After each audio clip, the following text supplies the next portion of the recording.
Hello guys, and welcome to another quick tutorial from Vintage Radar. Today I'm going to show you how to do the AC reset on your Casio Baby G, the model BG212.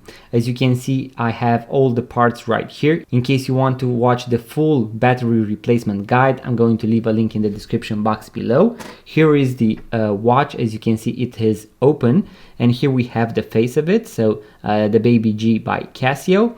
And then here you will be able to see that after you have replaced the watch battery, you will be able to see that we have AC right here and a plus. So after you have replaced the battery, in order to reset, so to factory reset, let's say, the movement and to eliminate all possible errors after the battery replacement, what you want to do is to connect the AC with the plus for around 3 seconds. You can do that by using a pair of tweezers, so a metallic pair of tweezers, or also a small wire that will also do the short circuit for you. I have a link with the basic watchmaker toolkit in case you want to check it out, link in the description box below.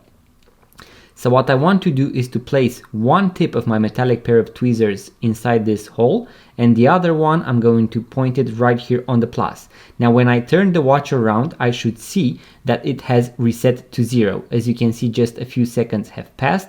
So that is how you know that the Casio Baby G or the G-Shock has reset to 0 after your AC reset. So that is the indicator that the AC reset was done successfully.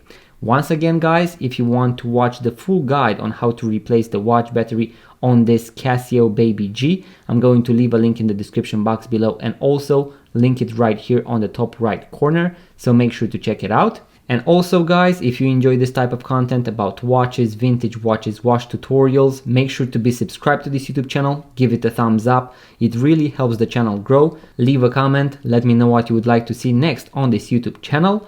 And also, if you would like to purchase a vintage watch, make sure to check out our website, vintageradar.com, link in the description box below. Thank you guys for watching, make sure to subscribe, and I'm going to see you on the next video.